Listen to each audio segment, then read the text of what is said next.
안녕하세요. 네, 방금 소개받은 이종혁 수장이라고 합니다.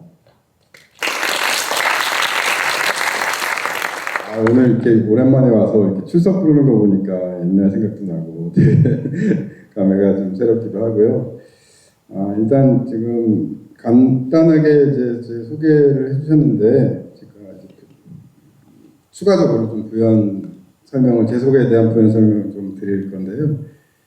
저희가 지금, 저는 이제 주로 복합개발, 업무시설 복합개발이나 아니면 단독 업무시설 위주로 설계를 하고 있어서, 항상 이제 저를 소개할 때는 이제 그 복합개발 업무시설 전문가, 이렇게 지금 소개를 드리고 있고, 이제 여기 있는 이제 프로젝트 4개는 제가 많은 시간을 이제 할애를 해서 이제 인발도한 프로젝트 사례들이고요. 오늘 그 시간이 된다면 지금 여기 아머레 퍼시픽 프로젝트랑 서리풀, 그 다음에 NC소프트에 대한 프로젝트 소개도 기회가 되면 드리도록 하겠습니다. 사실 이제 이게 지금 아머레 퍼시픽 프로젝트인데요. 용산에 지어졌고 세계적으로 유명하신 데이비드 치퍼필드 아키텍트와 같이 해양건축이 협업을 해서 진행한 프로젝트고, 결과적으로는 이제 이 프로젝트를 기반으로 데이비드 치퍼필드 분은 이제 작년에 프리츠커상을 이제 탄 그런 사례가 되는 프로젝트고, 저는 개인적으로 이 프로젝트의 설계부터 시공하고 그 다음에 사후 관리까지 한 10년간의 이제 기간을 소요한 프로젝트입니다. 그리고 이제 두 번째는 현재 지금 진행하고 있는데요. 삼성동의 한전부지 삼성 GBC 컴플렉스 프로젝트를 영국의 포스터 앤 파트너스 건축가 그룹과 해양건축, 간삼건축이 같이 지금 설계를 진행하고 있는 프로젝트입니다. 그리고 서리풀 프로젝트는 서초동에 정보사 부지가 있거든요. 그래서 정보사 부지가 점유하고 있던 그런 시설들이 정보사가 이전하면서 그 땅을 이제 개발하기 위해서 이제 민간한테 이제 개발할 수 있는 기회를 줬고, 그 프로젝트를 지금 진행을 하고 있고요. 이 프로젝트는 지금 한 4년째 지금 진행을 하고 있습니다. 그리고 마지막으로 NC소프트, 판교에 있는 NC소프트 사옥인데, 이 프로젝트도 3년간 지금 진행하고 있습니다. 그리고 협력사는 미국의 SOM과 같이 지금 진행을 하고 있습니다.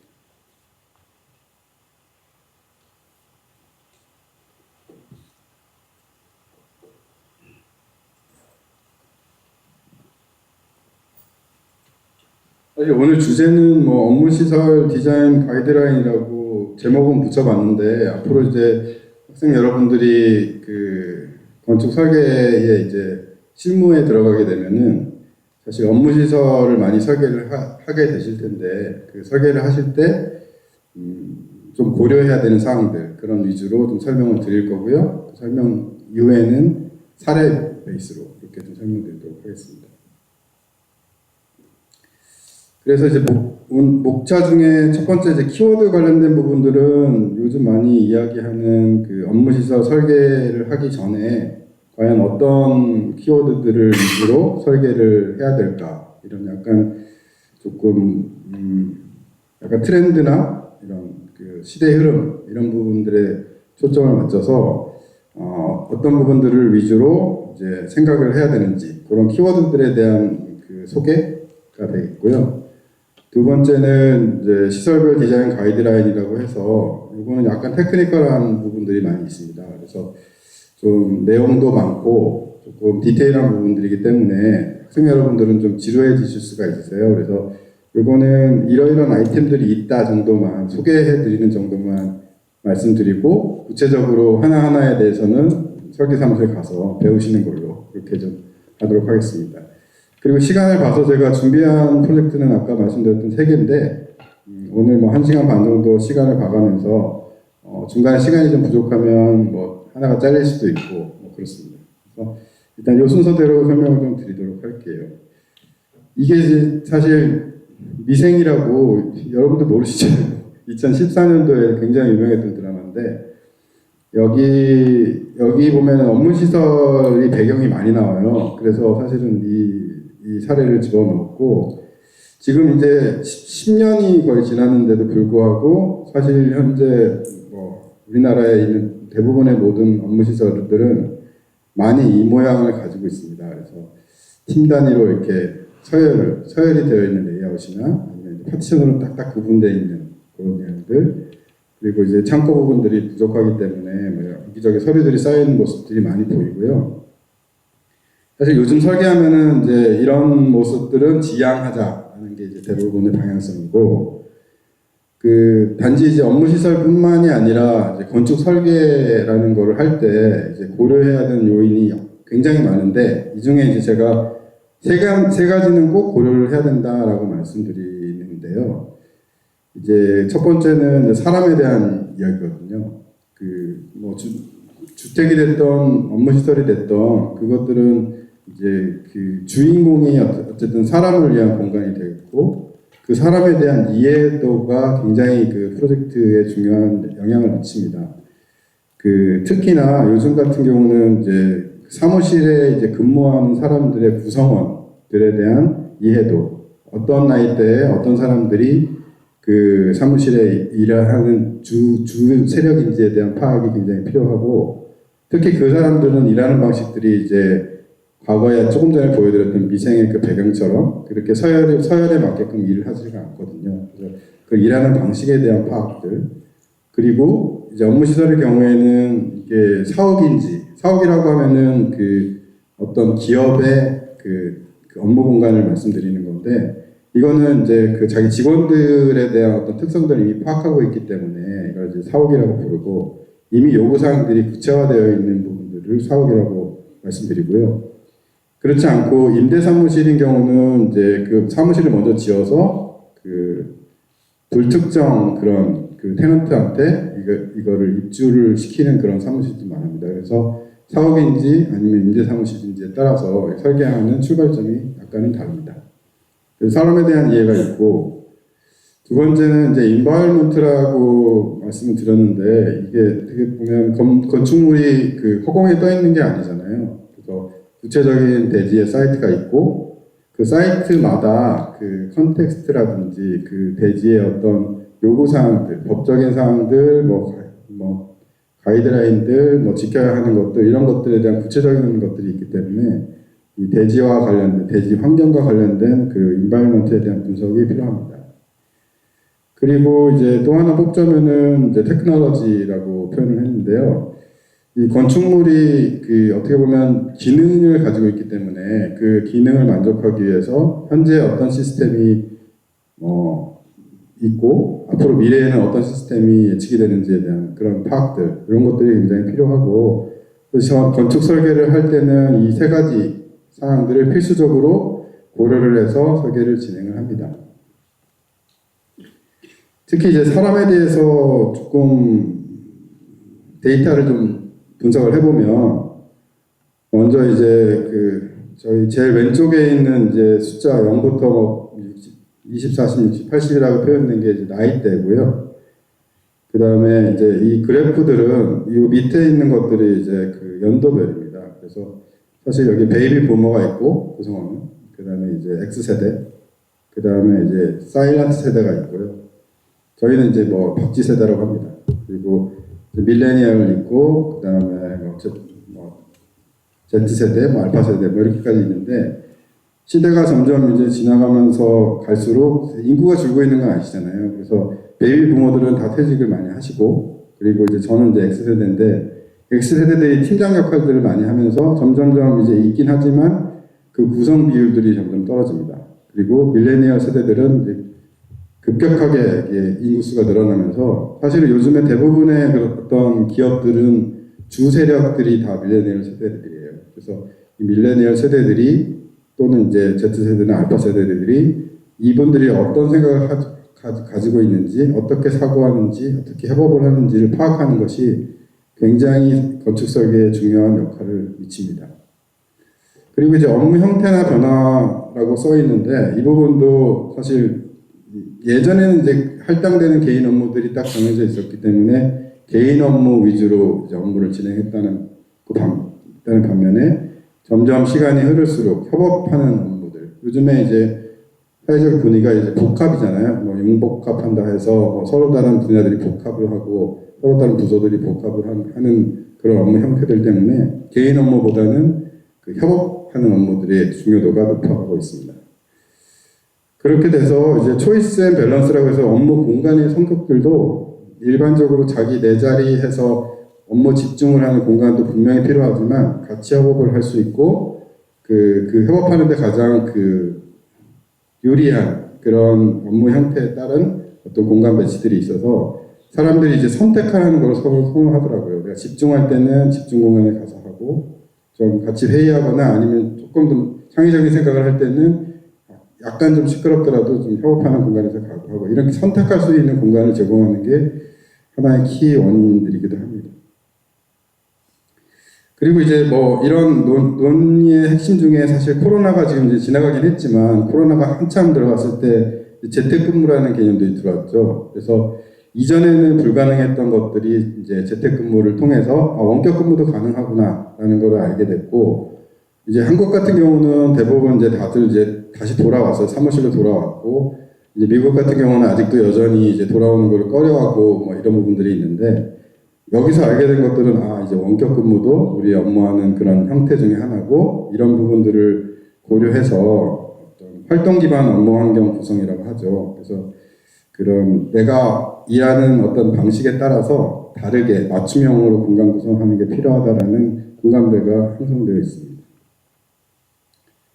그리고 이제 미래는 뭐 기술들 많이 발전하잖아요. 요즘에 AI 기술들 많이 발전해서 과연 이제 어디까지 이런 로봇 기술들이 사무 환경에 들어올 수 있는지 그리고 최근에 준공한 이제 네이버 1784의 경우에도 이제 로봇 친화적인 건물들이다라고 해서 로봇들이 건물 내로 왔다 갔다 해요. 그래서 엘리베이터 타고 로봇가 이제 뭐 물건들을 나르거나 이런 부분들이 도입이 되어 있고 그다음 센서들을 이용해서 자동적으로 이제 대응을 하는 그런 형태의 건물들이 발전되고 있습니다. 여러 가지 이제 기술들이 이제 있다는 말씀드리고요. 그리고 뭐 여러 가지 잡지들, 뭐 포브스나 뭐 패스트 컴퍼니 같은 잡지들에서도 여러 가지 키워드들을 이제 쏟아내고 있습니다. 그래서 저희가 이제 해양 건축에서는 뭐 여러 가지 내용들이 있지만 기본적으로 세 가지는 좀 지키려고 해요. 그래서 첫 번째는 아웃도어 스페이스에 대한 부분들은 최대한 이제 강조하는 그런 려고 하고요. 이제 땅이 넓어서 자연환경이 좋은 경우는 자연환경을 활용하고 땅이 좁은 경우에도 실내에서 좀 편하게 일을 할 수 있는 어떤 녹지 환경들을 제공하려고 노력을 하고 있습니다. 특히나 이제 코로나 이후에는 이 자연환경에 대한 가치가 많이 올라갔어요. 그래서 예전에 이제 저는 제가 어릴 때는 물을 사 먹지 않았거든요. 물은 그냥 공짜였었는데 어느 순간에 물을 사 먹기 시작하더니 이거 지금은 이제 당연하게 물을 뭐 사 먹게 되고 제가 코로나를 겪으면서 굉장히 느꼈던 거는 이 자연환경에 대해서 이게 돈을 주고 살 정도로 이제 점점 가치들이 올라가고 있다라고 느끼고 있습니다.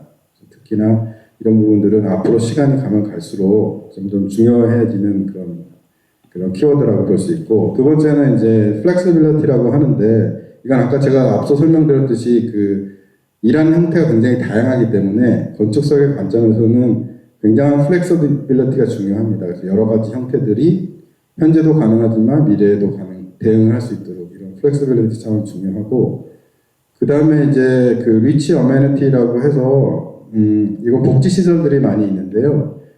이거는 사업 같은 경우는 구체적인 요구사항들이 있기 때문에 그 요구사항들을 반영해서 그런 부대시설들을 제공하고 그 다음에 임대사무실 같은 경우라도 글로벌 테넌트들을 유치를 하기 위해서 이런 복지시설들이 중요하다라는 그런 분석 결과도 있고 저희 설계할 때 이런 부분들을 강조해서 설계를 하는 편입니다. 특히 이 기업에서 정말 이제 근무 환경 중에 중요한 요인 중에 하나가 사실은 이제 기업들은 생존을 하기 위해서는 인재를 잘 확보하는 게 중요한데 이 인재들을 안 떠나게 만드는 그런 것 중에 하나가 이 복지시설이라는 분석 결과가 있어요.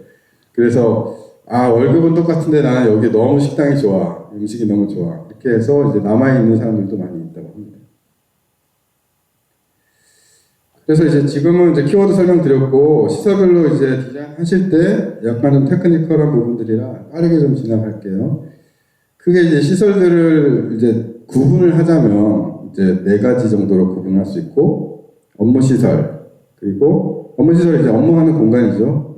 그리고 지원 시설하고 부대 시설은 개념을 뭐 꼭 분리를 한다기보다는 편의상 이렇게 분리해서 표현을 좀 드리는 거고요. 특히 지원 시설은 회의나 대강당, 뭐 이런 라운지, 뭐 이런 류로 직원들이 같이 모여서 협업할 수 있는 그런 공간들 위주로 이제 굳이 구분을 하자면 그 층내에 있는 거 말고요. 다른 층내에 지원 시설을 저희가 구분을 했고요.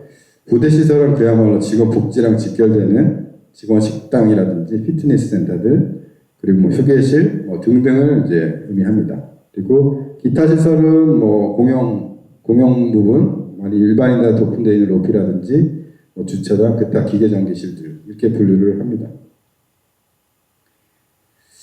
그리고 이제 뭐 아까 크게 사옥이냐 아니면 개발형 오피스냐라고 따졌을 때 그 제일 많이 차이나는 부분들이 여기는 뭐 데이터들이 좀 있는데요. 이게 이제 사옥의 케이스고 이게 개발형 오피스의 케이스인데 이걸 좀 분석을 해보면 부대시설, 지원시설 비율이 좀 달라요. 그래서 사옥은 어쨌든 이 사람들이 인재들을 떠나지 않기 위해서 많은 양의 지원시설과 부대시설을 이제 할당하는 편이고요. 개발형 업무시설 같은 경우는 누가 들어올지 모르니까 일단 비워놓자라고 해서 퍼센트가 좀 떨어지고 크게는 뭐 한 지금 4% 5% 정도 그 차이가 납니다. 업무시설은 이제 제일 먼저 저희가 건축주하고 얘기하는 것 중에 하나가 이제 특히 이제 건축주라고 하면은 저희는 이제 사업 시행자들이나 자산관리사들하고 많이 일을 하는데 이제 땅을 보러 다니는 것부터 시작을 해요. 그래서 과연 이제 어느 땅에 적합하냐? 그러면 이분들은 이제 사업을 하시는 분들이 아니라서 땅의 크기라든지 이런 규모 검토들을 할 때 이제 기준이 되는 잣대가 건물 한 동을 얼마나 큰 연면적을 가질 것이냐 그 얘기를 많이 합니다. 그래서 지금 저희가 좀 분류를 해봤는데요. 한 10,000평에서 20,000평, 30,000평 정도 그 사이, 10,000평에서 30,000평 정도 되는 사이가 가장 이제 시장성이 있는 그런 사이즈입니다. 그리고 이제 뭐 지역별로도 서울 시내에 있는 CBD, 뭐 GBD, YBD를 분석을 해보면 저희가 이제 소결은 그레이드 A 최상급은 3만 평 정도 되면 정말 최상급이라고 볼 수 있다라고 말씀드릴 수 있습니다. 서울 시내에 이제 뭐 큰 건물들에 이제 뭐 종로나 뭐 여의도나 가서 큰 건물들이 뭐 직원들 뭐 3,000명, 4,000명 이렇게 있는 건물들이 규모가 어느 정도 되지라고 하면은 2만 평, 3만 평 그렇게 된다고 보시면 될 것 같아요. 그래서 이제 이 왼쪽 같은 경우는 말씀드렸듯이 건물 한 동의 규모가 한 10,000평에서 한 30,000평 사이에 있는 건물들이 제일 많고요, 서울 시내에서는. 그리고 이 오른쪽에 있는 거는 이제 여러 층이 쌓여 있기 때문에 한 층이 얼마나 커야지 뭐 이런 질문들이 있으실 텐데 대부분 이제 한 700평, 800평, 뭐 600평 이 정도가 가장 이제 시장성이 있는 그런 평형대라고 보시면 될 것 같아요. 그리고 특히나 이제 요즘 IT 기업들이 강세라서 뭐 IT 기업이라기보다도 뭐 타미 그룹이라고 하죠. 그래서 이제 IT 포함한 타미 그룹들이 가장 선호하는 평형대는 이제 클수록 좋다. 그거의 핵심은 층간에 이동하는 거를 굉장히 뭐 멀리 여행하는 것처럼 느끼시더라고요. 같은 층에서 왔다 갔다 넓더라도 왔다 갔다 하더라도 소통도 잘 되고 아까 말씀드렸던 플렉시빌리티가 높기 때문에 그걸 이제 선호를 하시고요. 오너 입장은 사실 내 직원이 한 층에 쫙 깔려서 이렇게 다 일하고 있는 거 되게 좋아하세요.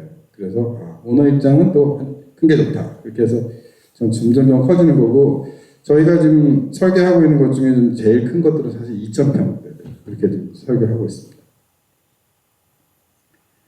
그 다음에 이제 요거는 이제 각 층의 구성이 뭐 어떤 것들이 되어 있느냐라는 것들에 대한 간단한 내용들인데 이거는 이제 업무 시설들 이외에도 회의하는 공간들도 있고 뭐 화장실도 있고 등등 임원실들도 있고 뭐 등등 해서 일반적으로 이 코어라고 해서 엘리베이터나 이런 화장실들 빼고 나머지가 한 75% 된다. 이 정도만 기억하시면 될 것 같아요. 코어가 한 25%, 나머지는 75%. 75% 내에서 미팅룸도 있고 업무 공간도 있고 이렇게 좀 분석이 됩니다. 그 다음에 고려해야 되는 게 리스 스팬이라고 이제 코어 벽부터 외피까지 거리를 이제 리스 스팬이라고 하는데요. 이것도 아까 플렉서빌리티하고 관계가 돼서 요즘에 제일 많이 하는 것들이 한 14m, 15m 정도 이렇게 지금 많이들 이야기하고 있고 어떤 경우는 이제 환경이 정말 중요한 건물이다라고 했을 때는 자연광이 밖에서 들어오는 깊이가 중요해요. 그 깊이들을 고려하면 저희가 이제 강론에서는 높이의 3배까지는 간접광이 들어온다고 해서 보통 높이 3m 정도 되거든요. 그럼 한 9m. 그래서 12m 그 정도 폭을 많이 써왔었고, 최근 들어서는 이거보다는 좀 플렉서블하게 쓸 수 있는 게 좋겠다라고 해서 15m. 그래서 그렇게 지금 논의가 되고 있습니다. 사례들 보면은 뭐 15m짜리도 있고, 뭐 20m짜리, 심지어는 20m 이상 되는 부분들도 있고요. 특히 이제 제일 오른쪽에 이제 네이버 그린 팩토리 같은 경우는 이제 장스팬 24m짜리 옛날 네이버요 그린 팩토리 24m짜리 이런 경관을 자랑하고 여기 내에서는 뭐 기둥이 없기 때문에 자유롭게 쓸 수 있는 그런 환경이 됩니다. 두 번째, 그 다음은 또 이제 1인당 업무 공간 면적 밀도라는 게 중요해요. 왜냐하면 이게 밀도가 정해져야지 한 층에 몇 명이 쓰는 게 정해지고 그걸 정해야지 엘리베이터를 몇 대를 둬야 되는지 화장실을 몇 개를 해야 되는지가 판단이 되거든요. 그래서 이제 가정을 하게 되는데 가장 이제 좋은 오피스, 그레이드 A급 오피스가 가장 많이 쓰는 숫자들이 1인당 한 10제곱미터 정도는 있어야 이제 여기 9.9라고 돼 있죠. 그 정도는 돼야지 좋은 오피스다. 좀 여유 있게 쓰는 오피스다. 이렇게 판단을 하고 있습니다. 그리고 이제 코어라고 해서 엘리베이터 계단들 이렇게 몰려있는 구조적인 역할도 하지만 이런 부분들은 이제 종류별로 이제 이야기를 하자면 센터 코어가 있고 한쪽에 몰려있는 거, 양쪽에 몰려있는 거 이런 게 있는데요. 이건 대지 형상에 따라서 이제 코어의 어떤 위치나 형태를 구분을 합니다. 플렉서빌리티가 정말 중요하다라고 하면은 사실 이런 것들 많이 해요. 코어 양쪽에 밀어놓고 가운데 아무렇게나 막 쓰게. 그리고 뷰 사방에 360도 뷰가 중요하다라고 하면은 중간에 코어를 놓고 여기 센터 코어형으로 진행을 하고요. 제일 많은 건 센터 코어형이 제일 많습니다. 그래서 이거는 이제 진짜 넷마블 사업들이고 센터 코어형이고 약간 티피컬하게 생겼어요. 이런 부분들은 티피컬하게 생겼고요. 이거는 이제 네이버 이거 네이버랑 비슷한 털비어스 이제 사옥인데. 여기도 이제 좀 특징적인 부분들이 있는데 아까 처음 미생 보여드렸는데 이런 빨갛게 표시된 것들이 미팅룸도 있지만 파트너 방도 있고 그렇거든요. 특히 이제 회계사들 같은 경우도 파트너 방들을 이렇게 코에다 붙여놔요. 예전 같은 경우는 창가에 놓고 제일 좋은 코너 자리 이렇게 제일 뷰 좋은 자리를 많이 차지했던 반면에 요즘에 이제 추세들은 이런 것들은 그거는 이제 대부분의 직원들한테 주고 이제 본인들은 이제 코어 방이나 환경이 안 좋은 쪽으로 들어가는 추세입니다. 이건 이제 네이버 사업이고, 요거는 한국타이어 이제 사업인데 이제 특이하게 중간에 이제 중정을 두고 굉장히 좋은 환경에서 이제 디귿자 형태에서 서로 간의 소통을 왔다 갔다 보기도 하고 왔다 갔다 하기도 하고 이런 환경에서 업무 공간을 구성을 했습니다. 이건 이제 아모레퍼시픽 사업인데 크게 디귿자 평면이 있고. 가운데 코어랑 미팅룸들 등등에서 소통의 공간들이 있고 이제 첫 번째 외부 환경에서 첫 번째 켜들은 다 이제 업무 공간으로 배치되어 있습니다. 이거는 하이브 공산 하이브 사업이고요. 그다음에 이제 고려돼야 되는 것들이 층고와 천정고를 고려를 해요. 요즘에 이제 프리미엄 오피스에서 제일 많이 얘기하는 것들이 그러면 이제 바닥부터 천장까지 높이가 얼마냐 이게 이제 어떤 마케팅 차원에서 봤을 때는 이제 기준이 되는 거고, A급 오피스 그러면 3m는 무조건 요구합니다.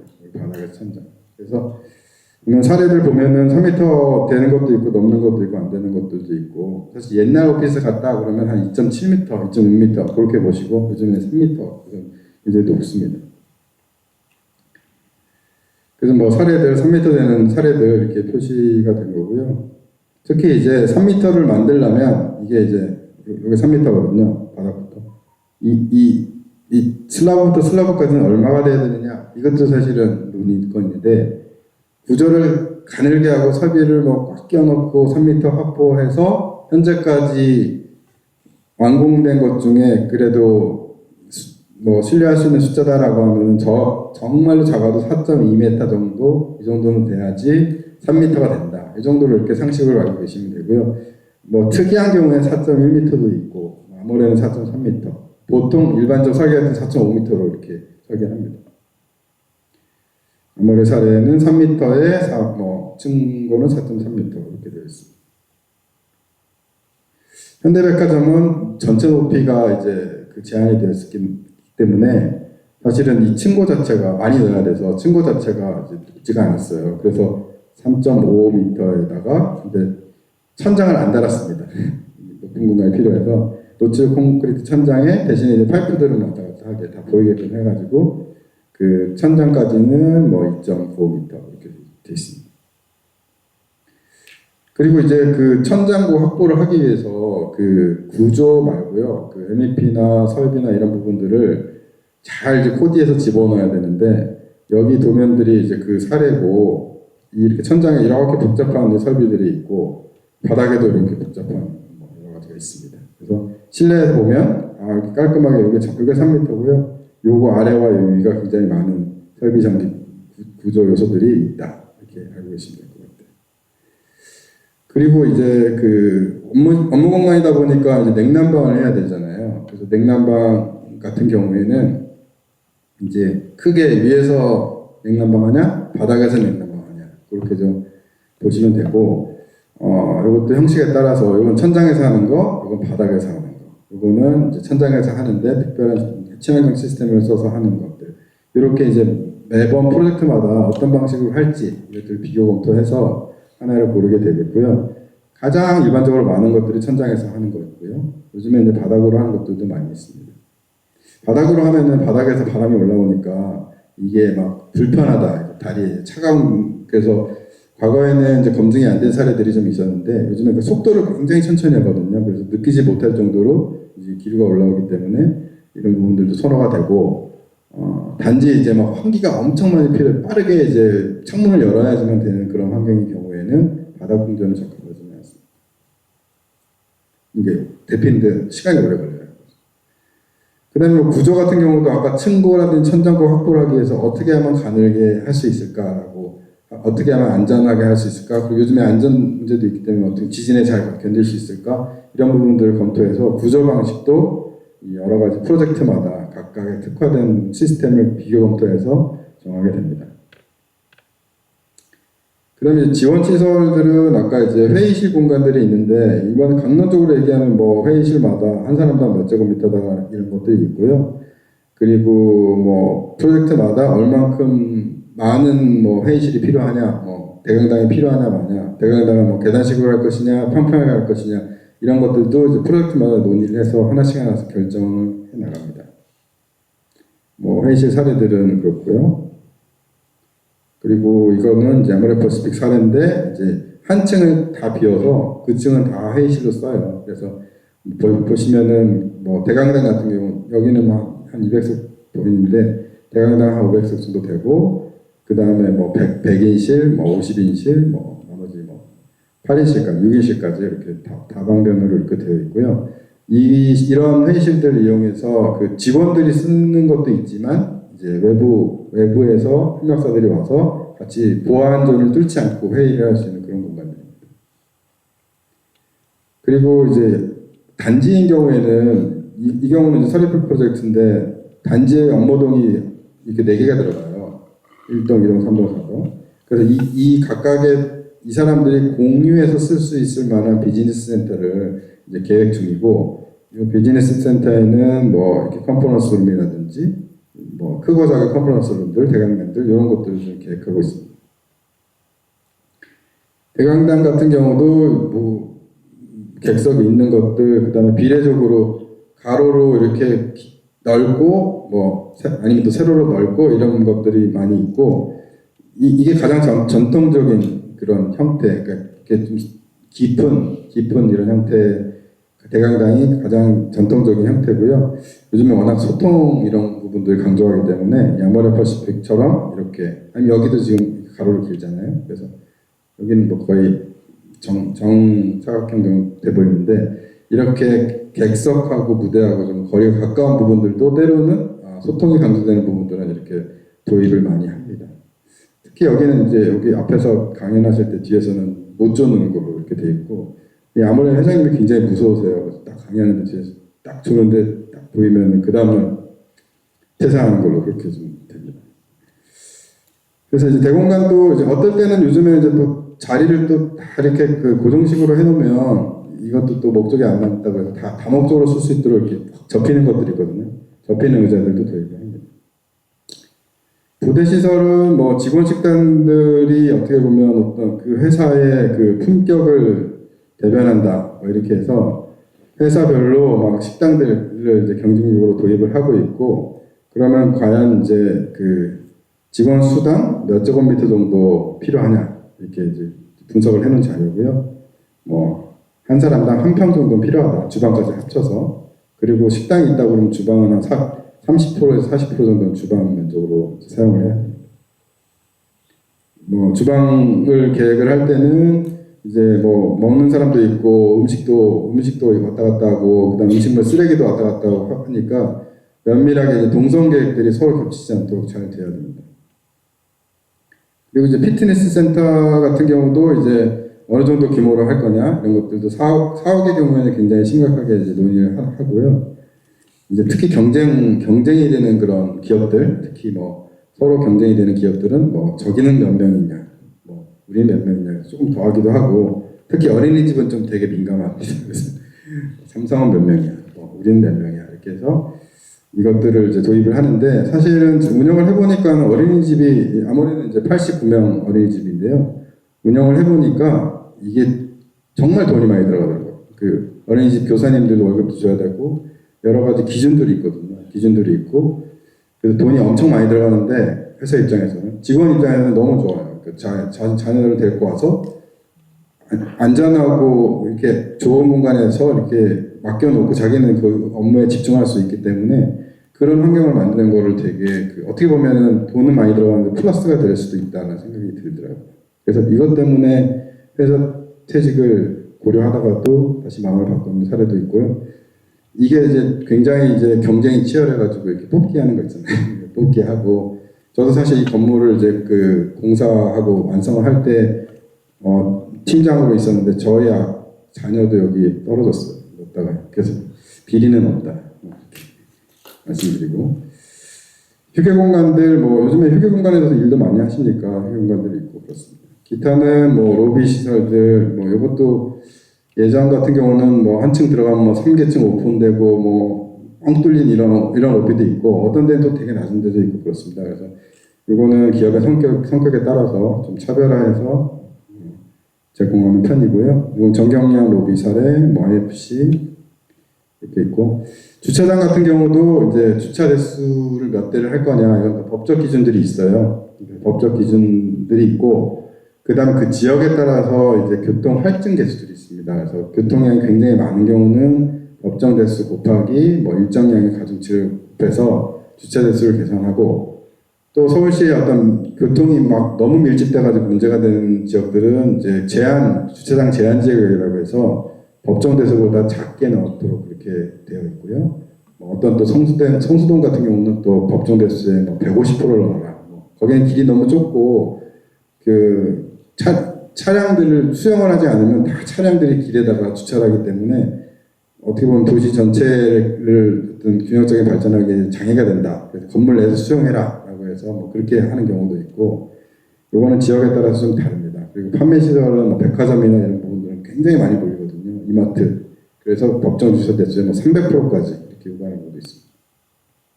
그리고 이제 여기서는 주차장 계획할 때 그러면 한 대당 몇 제곱미터 정도의 그 공간을 할애해야 될까라고 해서 분석한 자료고 뭐 룰은 어쨌든 40제곱미터 정도면 한 대 들어간다 이렇게 보시면 돼요. 그리고 뭐 주차장 중에서도 뭐 주차 구획이라든지 뭐 한 대 들어가는데 얼마큼 사이즈가 필요하냐 이것들도 법규가 계속 바뀌고 있거든요. 왜냐하면 차가 계속 커지고 있고 그렇기 때문에 뭐 옛날에는 이제 2.3m 폭에 한 대 들어갔는데 지금은 이제 법규상으로 2.5m는 돼야 되고 그다음에 큰 차들 깊이라는 것들도 계속 법규들이 바뀌고 있기 때문에요. 이 바뀌는 이런 기준들을 잘 모니터링할 필요가 있고요. 뭐 주차 특히 이제 이거는 아직 그 제도화는 안 됐습니다. 스마트 주차장이라고 그래서 차가 이렇게 되면 밑에 팔레트가 가서 이렇게 로봇처럼 자기가 이렇게 움직여가지고 주차를 이렇게 집어넣는 시스템이 있고 현대자동차 그룹에서 그 로봇을 이제 팔레트 로봇을 개발을 해서 현재 지금 파일럿 실험을 했고요. 양재동에서. 그리고 그걸 이제 보급하려고 하는데 단지 이제 법규적으로는 그걸 주차 대수로 인정을 안 해줍니다. 그래서 그런 제도적인 어떤 그거와 같이 보완이 돼야 될 그런 시스템이고 특히 이제 요거는 설계적인 건데 주차하고 문 열다가 이제 기둥에 박혀가지고 문 찌그러지신 분이 있으시잖아요. 사실 이것도 사실 설계할 때는 우리가 이제 설계 오류라고 안 하지만 사실 그 설계 오류하고 관련이 있어요. 그래서 주차 라인에서 기둥 센터까지 어느 정도를 떼어놔야지 이게 문 열 때 이게 안 닫히냐 이런 부분들도 이제 검토를 하고요. 저희가 한 1.35m는 떼어서 이렇게 해놔야지 문제가 안 생긴다 이렇게 판단을 하고 있습니다. 그리고 이제 전기차는 요즘에 많이 이제 도입이 되고 그래서 대수가 점점 늘어나는데 이게 큰 문제가 뭐냐면 화재가 나면 이게 답이 없대요. 그래서 지금 서울시에서는 그러니까 뭐 서울시뿐만이 아니라 전 지역에서는 이제 전기차를 울면은 주차장 첫 번째 층에 놔라. 그리고 첫 번째 층에서 세대마다 한 대씩 이렇게 방화 구획을 해가지고 불이 확산이 안 되게 하고 혹시라도 이제 불 나면은 그건 이제 뭐 이렇게 뭐 덮는 거 있거든요. 덮는 덮개라든지 뭐 앞에다가 차단막해서 물 붓는 이런 시스템을 도입하라고 계속 하고 있고요. 사실은 이제 기술의 발전하고 법제도가 잘 안 따라가고 있는 사례예요. 그러니까 저희가 이제 그 복합 건물들 짓다 보면은 뭐 주상복합이다. 그러면 이제 예를 들어서 밑에 층에 이제 판매시설들이 많이 있거든요. 판매시설 주차하러 가잖아요. 그러면 이제 그 첫 번째 층에 보통 되잖아요. 그 판매시설 같은 경우는. 그래서 이제 첫 번째 층은 방문객을 위한 차, 뭐 장애인을 위한 차, 밑에는 이제 항상 입주자들을 위한 차 이런 식으로 이제 구분을 해놓는데 이 전기차가 대수가 많아지고 첫 번째 층에 놔라 하기 때문에 여러 가지 설계적으로 지금 굉장히 얽히는 그런 상황들이 발생하고 있습니다. 이것도 좀 시대적으로 모니터링하면서 추이를 좀 지켜봐야 될 그런 상황들입니다. 층고는 뭐 주차장은 사실 승용차만 다니는 게 아니거든요. 그래서 화물차들 많이 다니고 그렇기 때문에 화물차 어떤 차가 제일 큰 차가 들어오는지를 파악하는 게 필요하고 뭐 예를 들어서 뭐 5톤짜리 쓰레기차가 들어온다 그러면은 3.3m는 필요하다 라고 해서 계획에 반영을 해야 됩니다. 뭐 화장실 같은 경우도 다 강론이 있어요. 사람 몇 명이면 뭐 화장실 보기 개수 몇 명, 뭐 이렇게 해도 되고 요즘에는 이제 사례도 쭉 조사를 해요. 어떤 건물에는 몇 개 있고 뭐 이렇게 조사해가지고 사실은 이제 분석을 하게 되고 그 다음에 이제 이 분석을 할 때 좀 주의해야 될 것들은 이런 사례들은 몇 개입니다라고 분석을 하면은 사실은 좀 오류가 발생할 확률들이 있고요. 몇 개인데 너무 부족해가지고 더 늘리는 경우도 있고 막 문제가 되는 경우도 있거든요. 근데 그런 것들은 사례에서 이제 제외하고 좋은 사례들 위주로 이제 몇 명당 한 대 유생기구 한 대씩을 넣어야 되는지를 이제 분석하는 자료입니다. 그리고 요즘 화장실에는 뭐 그거 말고도 이제 양치실도 있고 뭐 파우더룸들도 있고 그래서 뭐 약간 또 다른 복지의 연장 이런 시설들이 도움이 많이 됩니다. 뭐 파우더룸 사례고요. 그리고 이제 고층의 경우는 엘리베이터 존이 굉장히 좀 중요한데 이것도 엘리베이터를 계산을 할 때 기준만 말씀드리면 제일 중요한 게 내가 이제 딱 눌렀는데 엘리베이터가 오는 시간이 몇 초냐 이게 첫 번째 가이드예요. 그래서 30초 넘어간다 그러면 이제 그래도 떨어진다 이렇게 생각하시면 되고 두 번째는 이제 내가 몇 층까지 가는데 눌러서 갈 때까지 얼마나 걸리냐. 그래서 이 평균 목적층 도착 시간이라는 게 있어요. 이게 이제 또 다른 이제 100초 이하 이렇게 돼 있고요. 그 다음에 이제 5분간에 이 전체 인원의 몇 프로를 나눌 수 있느냐. 이것도 이제 수송 능력. 이 세 가지 기준을 가지고 교통량 판정을 하게 됩니다. 그래서 특히 이제 초반에 이제 건축 설계 사무실 들어가서 이제 실무하다가 제일 많이 하시는 오류가 엘리베이터가 법규가 정해져 있거든요. 몇 대 이상 놓으십시오 라고 하는데 그거 기준으로 엘리베이터 놓으면 실생활에 굉장히 문제가 많이 됩니다. 왜냐하면 그 기준의 취지는 일단 그 법 개정이 된 게 굉장히 오래전이고 현실과 맞지도 않고요. 그리고 이제 이 최소한 기준으로 이제 최소한 이만큼은 더 해야 된다라는 기준으로 만들어진 법이기 때문에 그걸 따라서 하면은 굉장히 문제가 많이 되고요. 특히 고층 건물의 경우에는 특별하게 엘리베이터 교통량을 전문가를 통해서 계산을 한 다음에 요 말씀드렸던 제가 기준에 따라서 그 대수를 산정하는 게 필요합니다. 그리고 뭐 층이 많이 올라갈 경우는 존을 좀 나눠야 돼요. 그래서 뭐 고층도 저층도 이렇게 되어 있고 일반적인 오피스들은 보안이 중요하기 때문에 1층 가서 대부분 갈아타거든요. 그래서 셔틀 엘리베이터라고 해서 주차하거나 뭐 1층에 가서 보안 없이 스피드 게이트 통과 없이 그냥 이동할 수 있는 셔틀 엘리베이터 존이 있고 대부분 갈아타가지고 자기가 원하는 대로 가게 됩니다. 특히 이제 이런 조닝을 할 때 가장 중요하게 보안이 중요하고 일반 방문객을 어디까지 드릴 것이냐 이런 부분에 대한 의사결정이 필요합니다. 그리고 이제 뭐 회장님도 있고 택시도 있고 그다음에 그 드랍오프 존이라고 있거든요. 그래서 요즘에는 뭐 의다다 드랍오프 존은 많이 안 하는 추세예요. 하지만은 그 여전히 특별하게 이제 특별한 용도를 위해서 VIP 존이 필요하고 이제 예전에는 지상에만 놨던 반면에 요즘엔 지하 공간에도 이제 잘 꾸며서 드랍오프 존을 구성을 합니다.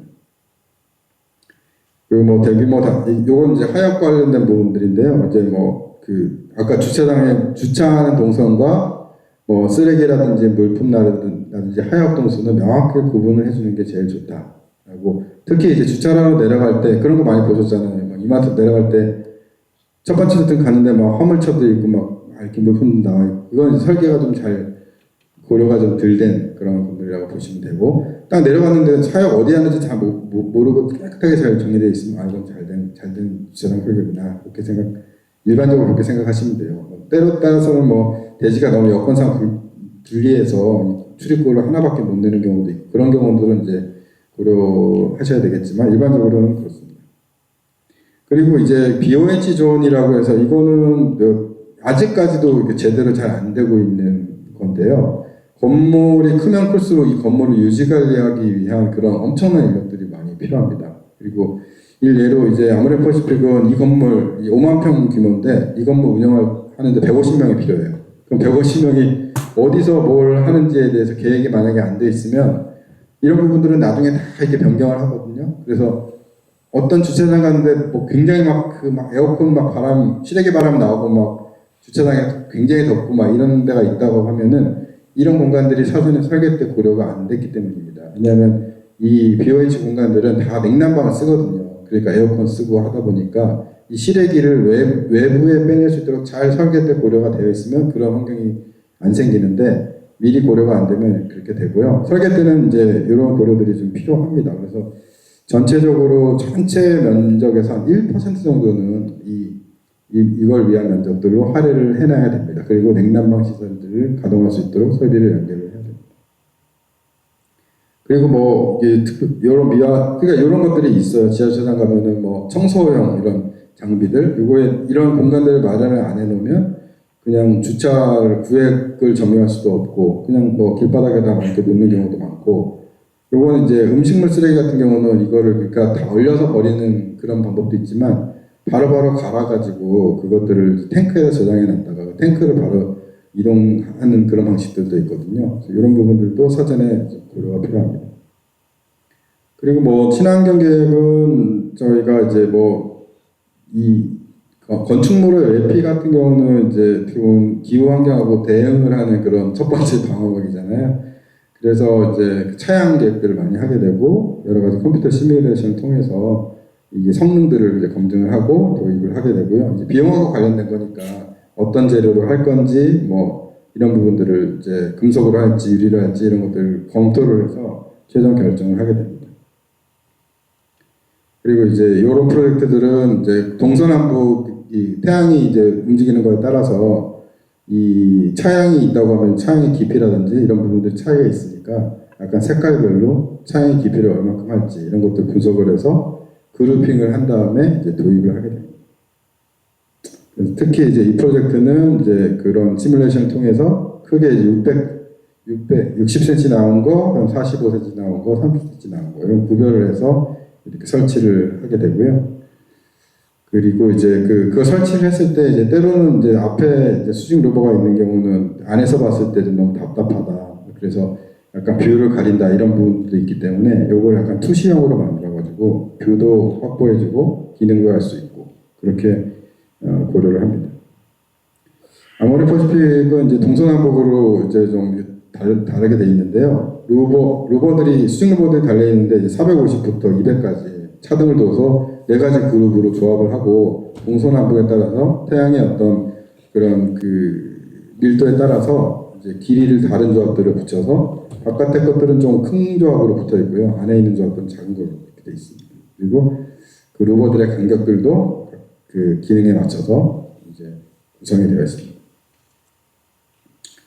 그리고 이거는 뭐 설계 단계 이후에 뭐 시공 단계를 진행하면서 이 로버들이 이제 제 역할을 할 수 있도록 이제 분석들을 해서 그 적합한 디테일들을 만들어 갑니다. 그리고 때에 따라서는 이제 실험도 하고요. 이건 이따 아모레 퍼시픽 설명드릴 때 부연 설명드리겠습니다. 그리고 뭐 친환경 계획이라고 해서 많이들 이제 그 신재생 에너지를 이용하잖아요. 태양광 많이 쓰고 지열이라고 땅의 에너지를 이용하고 그 다음에 뭐 그 이외에도 여러 가지 그런 친환경 기술들을 이용을 합니다. 그리고 특히 이제 PV 태양광 판넬이 옥상에 있는 경우는 그 PV 판넬 하부 공간을 이제 활용하는 것들을 많이 이제 활용을 하고요. 특히 옥상 밑에 공간들을 잘 활용을 해서 뭐 발전도 하고 뭐 휴식 공간으로 쓸 수 있고 그런 사례들이 많이 늘어나고 있습니다. 이제 뭐 개론은 이제 설명드렸고요. 이제 사례를 설명을 드릴게요. 여기까지 해서 뭐 간단한 질문 있으면 받고 없으면 바로 사례로 넘어가겠습니다. 네, 사례로 넘어가겠습니다. 첫 번째는 이제 그 제가 10년을 투자한 아모레 퍼시픽 본사입니다.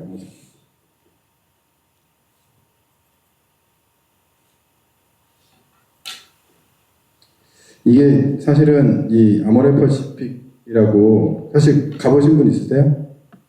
아직 못 가셨으면 꼭 추천을 좀 드리고요. 이 폰트가 좀 다르잖아요. 이렇게 일반적으로 쓰는 폰트가 아니에요. 이게 이제 한자의 이제 획을 생각을 하면서 만들어낸 폰트거든요. 이 프로젝트를 위해서 만들어낸 폰트고 이거 하나만 말씀드려도 얼만큼 세세한 디테일까지 신경을 쓴 프로젝트라는 거를 반증해주는 그런 그 사례라고 볼 수 있어요. 이 프로젝트는 이제 그 아모레 퍼시픽이 그 주 사용하시는 발주처고 용산에 있고 그다음에 그 이게 188,900 뭐 제곱미터인데 57,000평 이렇게 되어 있고 그다음에 뭐 지하 7층 지상 22층 그다음에 2017년도에 완공했습니다. 그래서 저는 2010년부터 2020년도까지 이 프로젝트 이제 같이 협업을 진행을 했고 데이비드 치퍼필드는 아까 말씀드렸지만 이 숨은 조력자들이 있습니다. 아롭이라고 아롭은 이제 런던하고 베를린에 이제 사무실 뿐만 아니라 여러 사무실들이 있는 엔지니어링 하면은 뭐 1번 이런 회사들인데 아롭하고 조경은 서한조경 그 다음에 이제 해양건축 이렇게 해서 지금 업무를 진행을 했고요. 완공되고 2018년부터 뭐 2020년도까지 국내 모든 상을 다 거의 휩쓸은 그런 프로젝트입니다. 되게 오래 걸렸어요. 2004년도에 그 토지 매입을 착수를 해서 2018년도에 입주가 완료됐는데 좀 주요 포인트들을 보면 사실 1958년부터 이제 가는데 거기가 이제 원래 아모레 퍼시픽이 이제 시작한 첫 번째 본사예요. 1958년도에 이제 시작했다. 1976년도에 그 자리에다가 이제 제대로 된 신관을 준공을 했어요. 그래서 신관 준공하고 1990년도쯤에 한번 레노베이션 한 다음에 다시 지어야 되겠다. 사람들 너무 많고.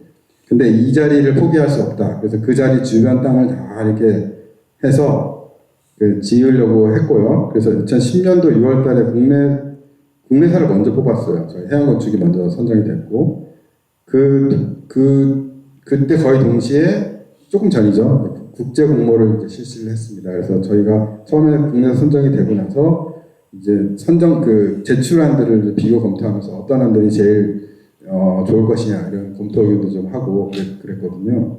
그래서 이제 거의 이제 6월달, 7월달에 이제 대표 건축가 데이비드 필드 아키텍트와 ROB 협업하는 구도로 그렇게 설계사가 이제 구성이 됐습니다. 2010년. 그리고 이제 설계사 처음에 이제 그 제출한 안이 있으니까 이런 부분들을 이제 워크숍을 통해서 뭐 개선해야 되는 부분들, 뭐 아니면 또 강점을 살려야 되는 부분들, 그다음 리스크가 있는 부분들을 서로 이제 논의하는 첫 번째 워크숍 자리가 있었고, 여기 지금 워크숍 1차 돼 있잖아요. 그래서 제가 완공될 때까지 이거 워크숍 한 번 하면 일주일 동안 별도 방에 갇혀가지고 못 나오고 계속 그 얘기만 해야 되거든요. 이거 몇 번 했지라고 세봤더니 66회였더라고요. 그래서 저는 이제 66주는 이렇게 갇혀 있었어요. 그래서 이게 전데 되게 젊었더라고요. 그때 사진 보고 깜짝 놀랐어요. 그리고 이제 그 2013년도에는 사업 시행인가 고시라고 되어 있는데 이게 인허가가 완료됐다는 얘기고 2014년도까지 설계를 진행했고 이때 이제 감리사, 시공사 이렇게 선정이 됐고 설계는 2014년도에 이제 완료가 됐습니다. 그리고 저는 이제 이때 아마레퍼시픽으로 이제 이직을 했죠. 그리고 뭐 워크숍을 계속 진행했고 뭐 14년도에 기공식하고 공사 이제 시작해가지고 쭉 이제 나가다가 그리고 치버필드님하고 그 아마레 회장님은 계속 현장에 자주 방문하셨어요. 그래서 뭐 관련자들은 뭐 긴장도 하고 뭐 약간 뭐 동료도 받고 뭐 그랬고요. 이게 좀 특이한데 2016년도에 이제 외부 모컵 해체라고 돼 있는데 이 외부 모컵이라고 이 뒤에 있는 3층짜리 건물이 모급이에요. 모급이면 건물을 짓기 전에 먼저 지어보는 거예요. 지어보고 이게 좀 개선이 돼야 될 것 같다라고 하면은 디테일을 바꿔서 다시 모급을 해보고 이 정도면 될 것 같아. 그러면 이제 본공사를 설치하는 그런 거를 했고 굉장히 특이하게 이제 보통 이제 조그맣게 하거든요. 현장에. 근데 3층짜리 건물을 했고 이 3층짜리 건물은 아마레퍼시픽에 들어있는 정말 어려운 디테일들을 다 모아가지고 여기다 다 구현해보는 거예요. 그리고 이걸 한 번에 만드는 게 아니라 한 10번 나눠서 한번 하고 또 계산해서 하고 이렇게 해가지고 자세히 가서 보시면 이거 막 이렇게 약간 누더기처럼 이렇게 돼 있습니다. 그걸 어쨌든 해체를 했고 그 해체하는 기념으로 이렇게 사진 찍은 겁니다.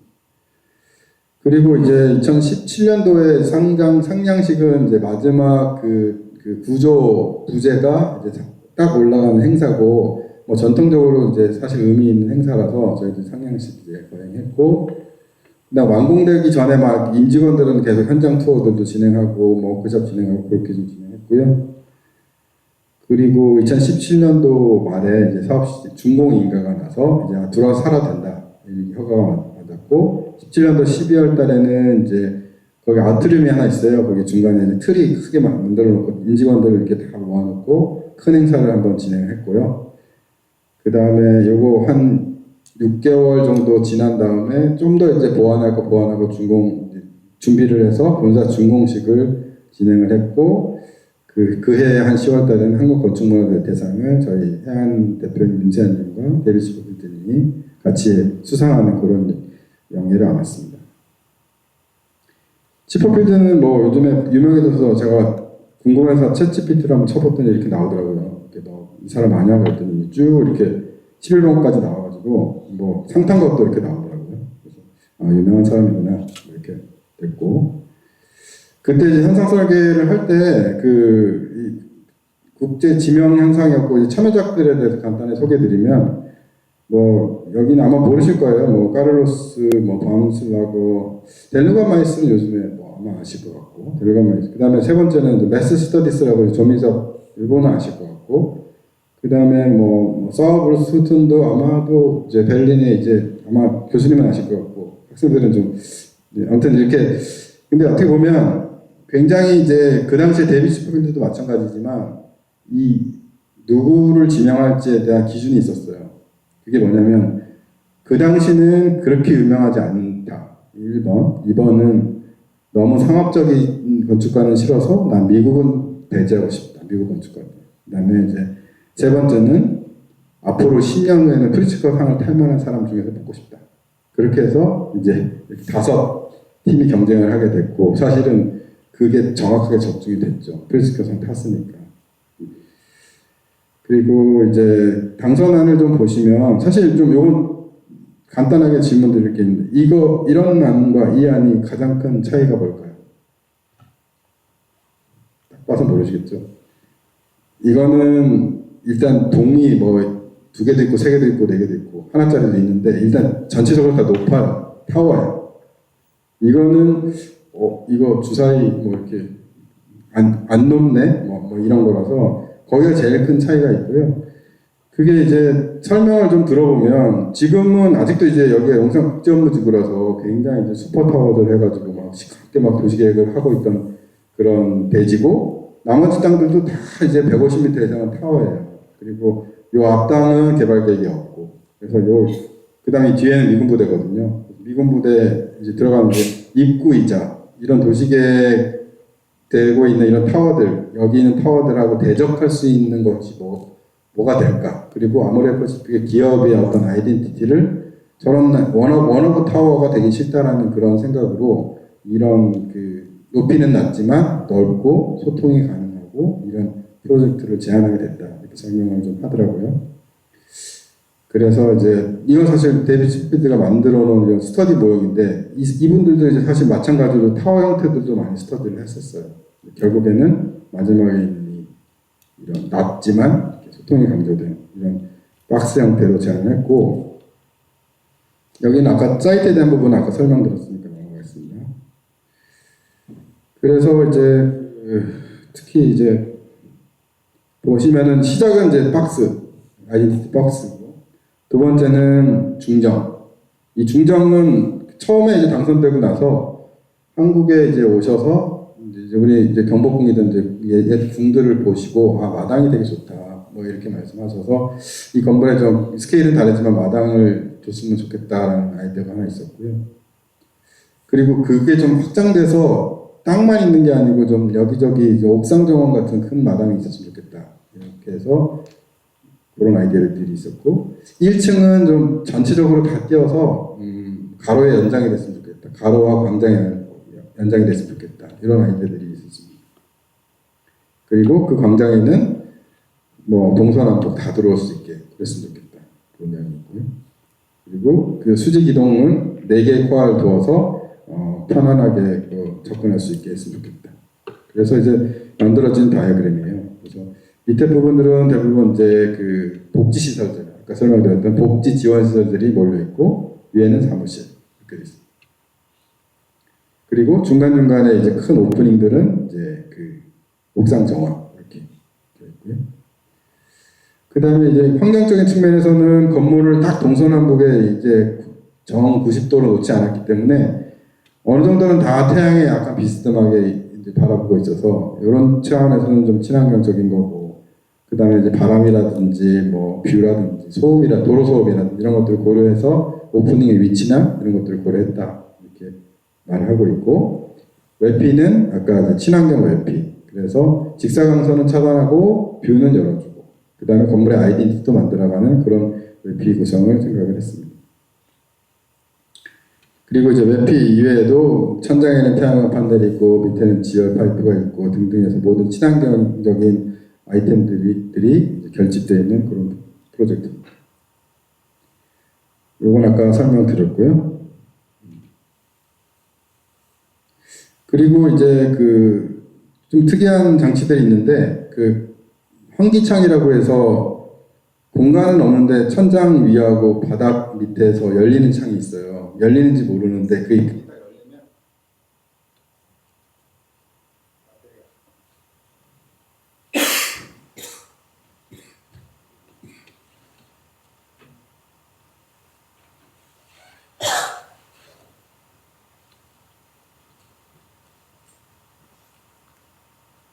이것도 좀 상태가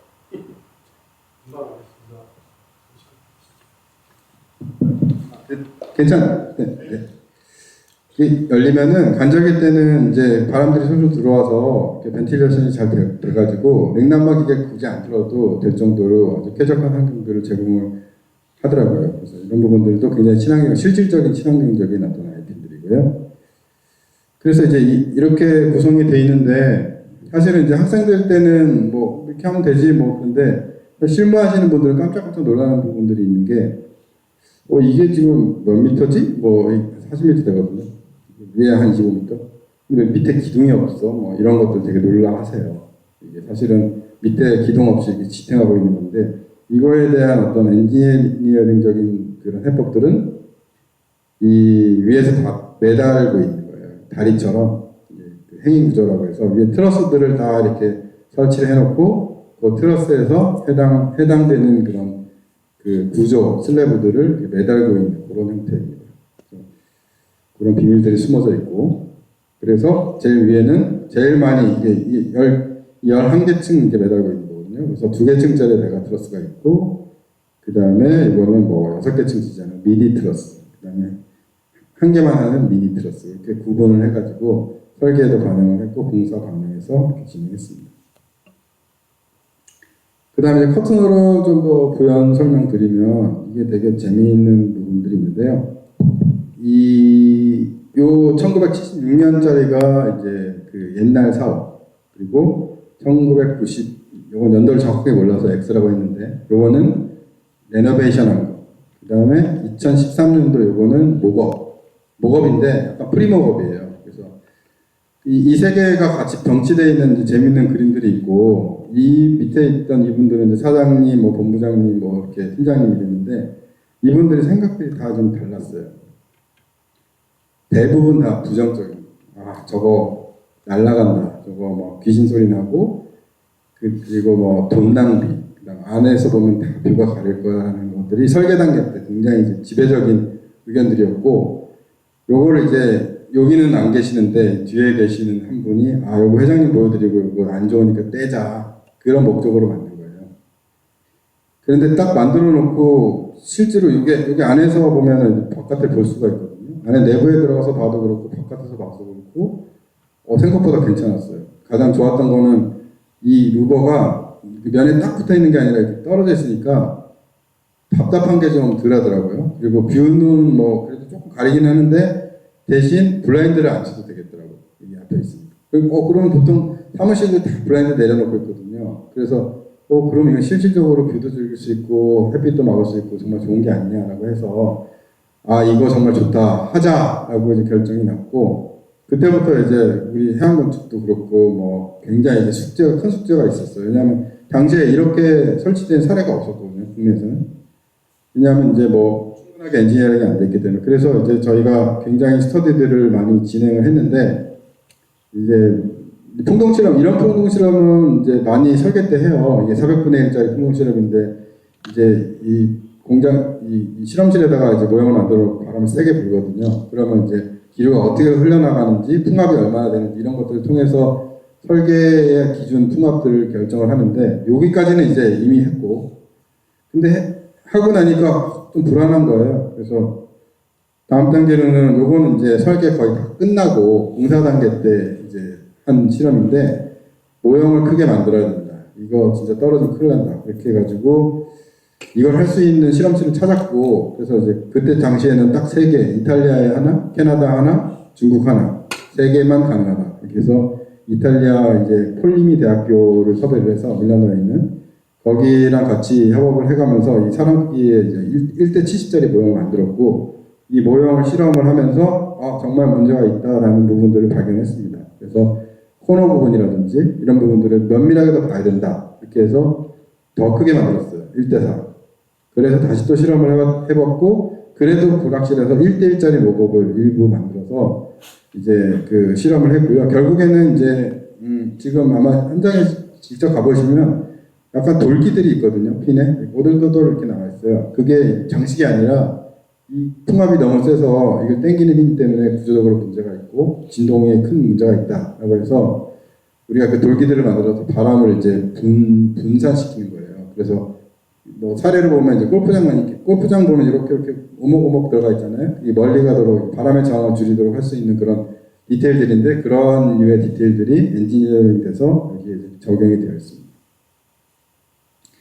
그리고 그것만 한 건 아니고 또 이제 캐더크라고 해서 이제 요거를 지지하기 위해서 수평으로 잡아주는 구조체인데 이게 중간중간 이렇게 이제 구멍이 나 있거든요. 근데 여기 구멍이 나 있고 여기 아까 열리는 거라고 그랬잖아요. 요거랑 요거 두 개 열리는 거. 이 열렸을 때 여기 사람이 앉아 있으면 요게 좁은데 바람이 들어가면 막 바람 소리가 나지 않을까. 그런 우려 때문에 노이즈 테스트를 했습니다. 그래서 저희가 발견한 거는 소리가 많이 나서 좀 불편하다.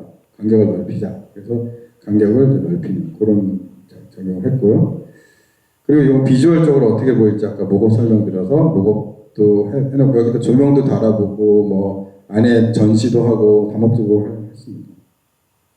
그리고 이건 퍼포먼스 목업인데 이거는 여기서는 이제 대전의 공장에서 물도 뿌리고 바람도 하고 그래서 얼만큼 이게 기능적으로 완벽한 건지에 대해서 실험을 하는 거고요.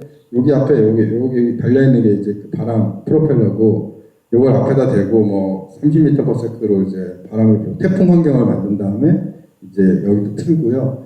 저는 사실 여기 가서 이 안에 들어가 있었어요. 그 이유는 제가 이걸 지면은 이거를 유지가를 해야 되는 입장이었고 분명히 태풍이 오면 올 때마다 저한테 전화해서 안전하냐 이렇게 물어볼 것이고 회장님 막 그래서 그 프레셔를 감당하기 어려워서 안에 들어가서 과연 어디까지 하면 이게 떨어지는지를 모니터링 하고 싶었습니다. 그래서 30분 동안 이 안에 들어가가지고 막 벌벌 되게 무섭더라고요. 벌벌 떨면서 봤는데 다 끝나고 나서 이제 볼트들이 풀렸는지 다 점검을 해보니 이상이 없더라고요. 그래서 그때부터는 나중에 이제 운영할 때 태풍 와가지고 물어보시더라고요. 불안한 괜찮아요. 그래서 제가 봤던 거 뭐 10분의 1도 안 됩니다. 뭐 이렇게 해가지고 이런 테스트를 진행했고 그다음 코너 부분은 이제 처지지 않기 위해서 제한 실험들 이런 것들을 많이 진행합니다. 그래서 이제 뭐 커튼을 제작해가지고 이제 하나씩 공장에서 유니트를 만들어요. 그래서 그걸 이제 하나씩 이렇게 여기 보시면 위에 이렇게 위에서 접는 2층에서 이렇게 하나씩 설치를 하게 되고요. 각종 이제 코너 여기 이렇게 만나는 부분들, 코너 부분들 이런 것들은 특별한 디테일들을 개발을 해서 설치를 하게 되고요. 그리고 아까 이 기둥이 없이 이렇게 매달려 있는 이 구조들 이게 여기는 매달려 있고 나머지는 안 매달려 있거든요. 그러니까 이쪽은 기둥들이 중력을 하고 이쪽은 기둥들이 텐션을 받기 때문에 이 사이가 구조적으로 이게 스트레스를 많이 받기 때문에 커튼홀이 이게 굴곡이 되거나 왜곡이 될 확률이 많기 때문에 이런 익스펜션 조인트라는 특별한 인테리어를 사용합니다. 그래서 일부 약간 움직이더라도 커튼홀은 괜찮게. 그래서 이게 이제 움직일 수 있는 구조예요. 이런 부분들도 요 줄을 따라서 쭉 이렇게 이제 도입이 되어 있고요. 그다음 공사를 하다 보면 이제 호이스트라고 해서 공사용 엘리베이터를 설치하고 이걸 나중에 떼거든요. 이런 부분들을 나중에 이제 메꾸게 됩니다. 그리고 이제 이 공장에 제작해서 이제 다는 모습들이고 핀은 또 별도 제작해서 설계를 한 다음에 핀을 하나씩 이제 설치를 하게 됩니다. 그리고 이제 이 핀들에 대해서 이 안에 들어가 있는 것들이 이제 스틸 보강이라고 코너 부분들에 대해서는 들어가 있고 가운데 있는 건 빠져 있고 이렇게 좀 되어 있고 공장 단계부터 뭐 코팅하는 것까지 공장에서 철저하게 감수해서 지금 했고요. 아까 말씀드렸던 그 돌기 세로 돌기가 이겁니다. 그리고 이제 공장에서 이제 다 안 되는 부분들은 스틱 시스템이라고 그래가지고 이제 그거는 이제 현장에서 하나씩 붙이는 그런 형태고요. 그래서 대강당 앞면에 있는 스틱 시스템들을 붙여가고 천장 같은 경우도 이제 알루미늄 그리드를 이제 붙이기 위해서 이런 이제 비계들을 쌓아요. 왕창 쌓아놓고 이 비계 쌓아놓고 여기에서 붙이고 마지막에 비계 털어내고 완공하는 그런 형태입니다. 그리고 이제 여기서는 이제 에피소드가 하나 있는데 이게 지금 문제가 뭐냐면 이 비계를 놓고 천장을 붙이고 비계를 털어내면 다시 천장으로 접근하려면은 약간 좀 어렵거든요. 곤돌라 타고 가든지 굉장히 어려운 상황인데 이 당시에 이제 결정한 게 여기다 예술품을 달아야 되겠다. 이거거든요. 예술품을 달아야 근데 예술품을 달아야 되겠다는 건 결정이 됐고 제작한 시간은 준공 시기하고 달랐어요. 나 준공하고 한 6개월 더 걸려요. 나 설계하는데. 그래서 그래서 굉장히 아이디어를 낸 게 공사 단계 때, 이 단계 때 저거를 달아낼 수 있는 디테일들을 만들어서 먼저 달아놓고 그리고 나서 다 철거하고 6개월 이후에 곤돌라에 타고 다니면서 이 작품들을 붙였습니다. 그런 에피소드들이 있고요. 지금 일단은 이제 아모레 프로젝트는 사실 더 있긴 한데 요거는 일단 쭉 어떤 공간들이 있는지 쭉 그냥 넓게 로비나 아트리움 공간들이 저층부에는 있고 특히 이제 회랑 공간들도 가로 연장이다 이렇게 좀 보시면 되고 특히 이제 대지가 경사도가 있기 때문에 그 어떤 데는 계단이 있고 어떤 데는 계단 없고 그렇고요. 이 위에 이렇게 콘크리트로 마감되어 있는 거는 굉장히 특별한 디테일이다 이렇게 알고 계시면 될 것 같아요. 왜냐하면 이거는 그냥 이 밑에서 붙일 수 있는 게 아니거든요. 그리고 단열도 생각해야 되고 등등 해서 중간에 단열재 하나 껴놓고 슬라브 2번 치는 그리고 나중에 이제 설계 와보시면 이거 어떻게 했지 이렇게 생각 드실 거예요. 그래서 이렇게 서로 매달리는 그런 구조들이고요. 그 다음에 아트리움이라고 해서 이건 24시간 오픈해서 여기는 사람도 모이고 자연도 모이고 그 다음에 예술품도 모이고 등등 여러 가지 모이는 그런 공간들이 있는데 뉴욕에 있는 어떤 역의 모습을 상상을 했다라고 했고 요거는 이제 설계 때 만들어 놓은 투시도 이미지 실제 공간입니다. 그리고 여기서는 활용도가 굉장히 높아요. 그래서 이런 행사들, 회전목마 행사 이런 것도 하고 뭐 모델들 있거든요. 모델들 워킹하는 것도 만들어 놓고 아까 그 트리 만들어 놓고 이제 행사도 하고 여기서 뭐 특별 전시회 이런 것도 하고요. 뭐 장터도 열리고 그 다음에 뭐 버스킹도 합니다. 버스킹 하면 이제 음향 고려하시잖아요. 이거 울리지 않을까? 처음에는 이제 굉장히 울리는 공간으로 지금 저희가 설계가 됐었어요. 그래서 이제 문제 제기. 이거 너무 울려서 교회 성당 같이 느껴질 것이다. 그래서 빨갛게 표시된 부분에 뭔가 해야 돼. 이렇게 됐고요. 거기 음향 시뮬레이션 해보니까 결과적으로 문제가 있다.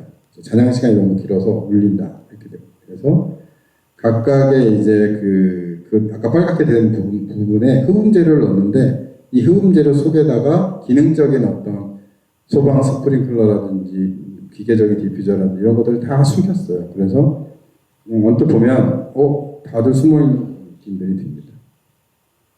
이렇게 깔끔하게 보여요. 근데 안에 다 기능들이 숨어 있습니다. 그 다음에 바닥에는 뭐 이렇게 격자들 이렇게 돌 사이즈가 굉장히 크고 모든 이제 콘크리트 매지부터 천장 매지, 돌 매지 이거 다 이제 맞추느라고 많은 노력들을 좀 드렸고요.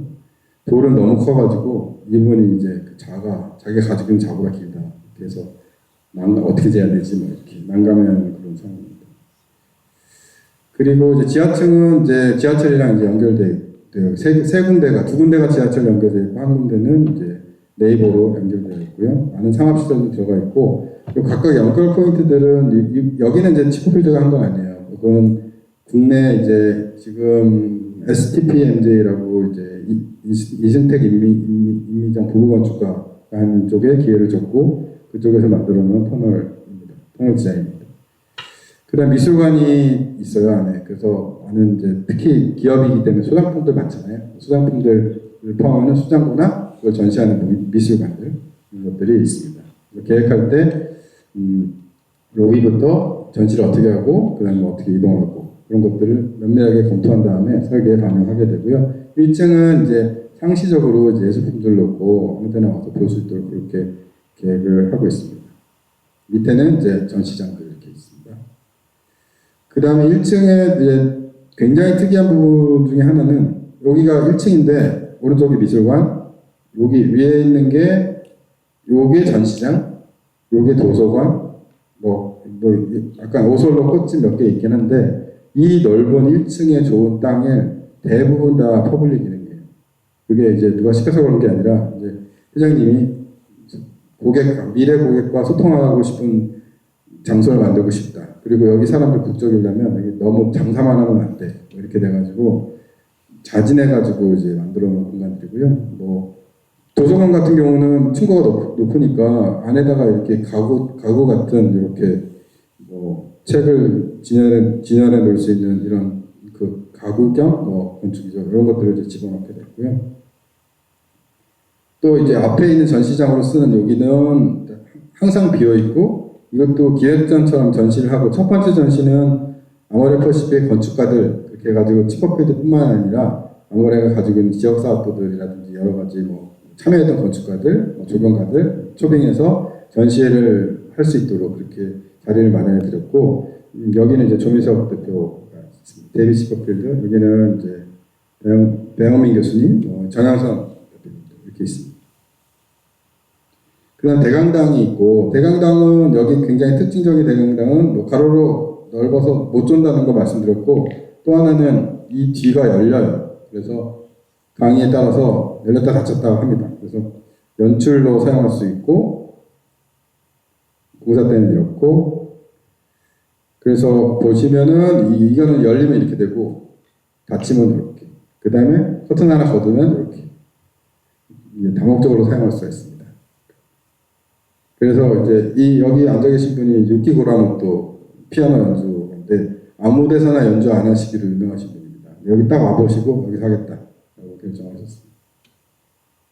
그리고 데이비 치퍼필드가 자기가 설계한 그런 건물을 아모레퍼시픽 임직원을 모시고 어떻게 공간을 사용해보니 어떠세요? 이렇게 물어보는 이런 아주 그 감회가 새로운 이런 기회가 있었어요. 그래서 저는 설계하는 입장에서 너무나 감명스러운 순간이었던 것 같습니다.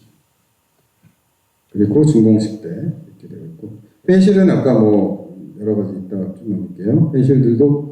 회의실들도 투명성을 강조해요. 그래서 이게 처음에는 막 여기 회의하고 있으면 다 들여다보이고 너무 원숭이가 너무 싫다 그랬는데 좀 적응이 되니까 오히려 좀 이렇게 또 즐기시는 분들도 있고 그렇더라고요. 투명한 그런 유리박스 안에서 회의하는 그런 공간들 그리고 이제 흡음에 대한 부분들도 굉장히 고려가 많이 되어 있습니다.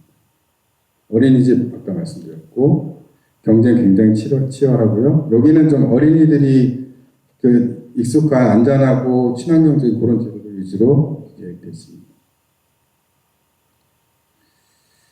그래서 이제 기사도 많이 나고 뭐 웬만한 데보다 너무 좋다 이렇게 기사들이 많이 났습니다.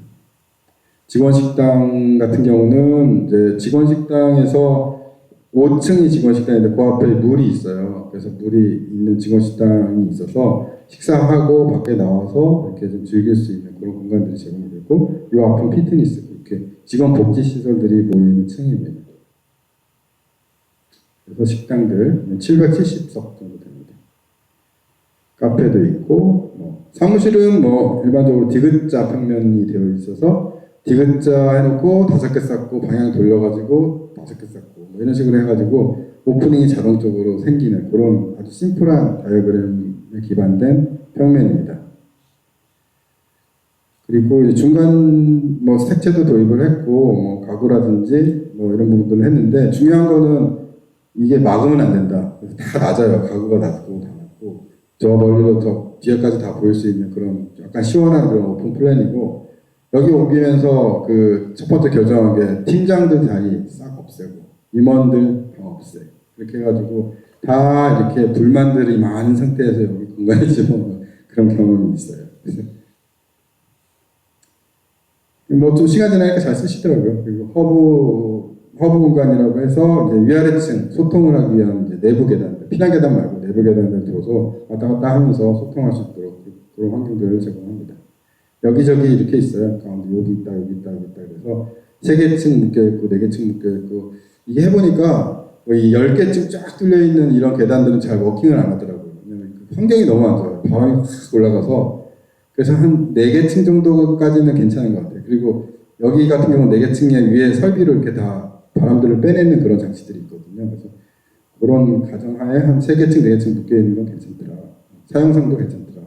그리고 제일 최상층에는 이제 장영실이라고 해서 이 명칭 아모레퍼시픽의 미래, 그래서 미래를 책임지는 사람들을 위해서 특별한 팀들을 집어넣는다. 그래서 어떤 상품, 제품 개발하는 그런 팀이라든지 아니면 뭐 그 면접장이라든지 뭐 특별한 미팅이라든지 뭐 이런 것들을 위해서 특화해서 시설들을 꾸몄고 뭐 업무 시설에 아까 그 활동 기반에서 자기 선택할 수 있게 했잖아요. 그래서 자기 층에서 근무하다가 최상층에 올라가서 조금 뭐 프레시업 할 수 있도록 그렇게 계획이 돼 있고, 요층은 좀 컬러도 많이 썼어요. 그래서 뭐 카페도 있고, 그다음에 뭐 이런 도서관 책도 읽고 작은 강연회도 하고, 여기는 좀 그 워룸이라고, 여기는 들어가면은 결정의 방이에요. 그래서 이게 영국의 의회에서 이제 모티브를 따왔는데, 여기가 이제 빨간 당, 파란 당, 이렇게 가운데 회장님, 이렇게 해서 막 당파 싸움을 할 주제가 있으면 여기 들어가서 당파 싸움을 하는데, 여기 서가지고 이렇게 칼로 이렇게 딱 뻗었을 때 앞 사람이 안 찔릴 거리가 딱 요거리라고 하더라고요. 영국의 국회가. 그래서 그걸 모티브로 해서 했고, 여기는 뭐 들어가면 끝장 토론에서 결론을 내고 나와야 되는 그런 부분입니다. 아주 좋죠. 그리고 여기는 이제 뭐 특별한 TF 팀들, 이런 위한 회의실, 뭐 업무 공간들 좀 다르게 좀 설치가 되어 있어요. 그리고 조경 같은 경우도 이제 여기는 이제 그 특이한 것들은, 건물은 네모나게 이렇게 직각으로 되어 있으니까 조경들은 좀 둥글둥글하게 하고 싶다, 이런 기본적인 생각들도 있었고, 그리고 이 오른쪽에 있는 이 부분이 이제 가로공원이라고 표시되어 있잖아요. 이거는 아모레 게 아니에요. 이거는 이제 시나 구에 이제 주는 건데, 그리고 요 노랗게 표시되어 있는 부분이 아모레 땅. 근데 디자인은 하나로 되어 있거든요. 이게 굉장히 힘들어요. 왜냐하면 디자인적인 측면에서 봤을 때는 이게 크게 공원이 돼서 경계도 없고 여러 사람이 같이 이용할 수 있으면 좋은데, 이거를 이제 가로공원을 받는 관 입장에서는 유지관리가 편하게 하기 위해서, 그리고 내 마음대로 쓰기 위해서 다른 디자인들을 보통 원합니다. 그래서 이런 상황의 경우에는 보통 디자인이 다르게, 한쪽은 뭐 이렇게 페이빙 돼 있고 저쪽은 막 돌로 돼 있고 뭐 그래요. 근데 여기는 디자인이 하나로 되어 있는 게 굉장히 특이한 상황이고요. 아모레가 이제 해당 기부 체납하는 쪽에다가 같이 협의를 하면서 유지관리는 우리가 할 테니 이거를 이제 디자인을 이렇게 해주십시오라고 설득을 해서, 결과적으로 하나의 디자인이 이제 경계는 있어요. 자세히 가서 보시면 경계는 있지만 하나의 디자인이 이렇게 적용이 되는 사례입니다. 그리고 이제 그 돌 같은 경우도 이렇게 그 코블스톤이라고 해서 유럽에 많이 있는 페이빙들, 뭐 구두 신으면 좀 불편하지 않을까, 그런 것들 때문에 돌 사이즈를 얼마로 해야 될지에 대한 여러 가지 스터디들을 진행을 했습니다. 정원 같은 경우도 이제 옥상에 있는 정원이다 보니까 이제 수종이 굉장히 중요하더라고요. 그래서 빛 환경들을 분석을 해서 가장 적합한 잘 살아날 수 있는 수종들을 골랐고, 최초에는 이거는 이제 최초 제안인 것 같은데 소나무 제안했어요. 소나무는 극양수라고 빛이 많이 필요해서 이건 바로 죽거든요. 그래서 저희가 수종을 바꿔서 청단풍을 도입을 했고, 청단풍은 이제 색깔이 바뀌어요. 그래서 계절에 따라서 직원들이 시간이 지나는구나, 시간 지나는 걸 직접 느낄 수 있도록, 시각적으로 느낄 수 있도록 청단풍을 이제 도입을 했습니다. 그리고 이제 높이 나무를 심어야 되니까, 높이 나무 어떻게 심지? 이렇게 심습니다. 크레인 해가지고 이렇게 심어서 한 번 심으면 이만큼 점유하잖아요. 죽으면 곤란해요. 그래서 계획하실 때, 옥상정원의 나무 같은 거 계획하실 때 이게 잘 살 수 있는 환경이 필요하고, 그거에 맞는 수정을 고르는 게 좀 중요하고요. 네. 여기는 이제 5층의 정원에는 이제 수공간이 있는데, 이 수공간이 쭉 이렇게 24시간 돌리고 겨울에도 돌려요. 그래서 특히 이제 이 평평한 유리를 놓고 싶었고, 평평한 유리를 놓으면은 사람들이 올라가서 밟고 유리가 깨지고 관리가 안 되니 거기 물을 담자. 그리고 물을 담아놓으면 사람들이 주변에 모여서 물소리도 듣고 휴식을 취할 수 있지 않을까라는 생각으로 이제 물을 도입했는데, 그 다음 질문은 그럼 겨울에는 안 돌리면 거기 뭐 이렇게 막 이렇게 뭐 보양제 같은 거 덮어놓고, 그래서 이제 거기서부터 출발해서 이걸 그럼 겨울에는 어떻게 돌릴 수 있지? 라고 생각을 해서 물을 데우면 되겠다라는 생각으로 물을 몇 도로 데울까? 그래서 이제 컨설팅을 받았어요. 그래서 받아서 4도로 올리고, 이제 물이 4도로에서 분배가 되는데 드레인 아웃 될 때까지의 그 시간들을 계산해서, 가는 동안 얼어버리면 안 되잖아요. 그래서 그 시간들을 계산해서 중간에 이제 크리티컬 타임에는 열선들을 이제 보강을 해서 물이 안 얼릴 수 있는 환경을 했고요. 실제 운영할 때는 저 좀 무섭더라고요. 이거 해놨는데 여기 있는 유리를 설치할 때 너무 고생이 돼서, 혹시라도 이게 뭐 얼었다 녹았다 해서 깨지면 그냥 회사에서 잘릴 것 같은 그런 느낌이 들어서요. 이러면 안 되겠다 그렇게 해서 일단 한번 그래도 설계는 했으니까 돌려볼까? 이렇게 해서 돌려는 봤는데 너무 겁이 나서 하루에 이제 2번씩 아침 저녁으로 새벽 3번인가요? 계속 쟀어요. 그래서 정말 추운 겨울이 있었는데 안 얼더라고요. 그래서 안심해서 돌리기 시작했고 지금 이제 가보시면 돌아가고 있어요. 그래서 1층 로비에서 보면 위에 이렇게 보면 물이 보이거든요.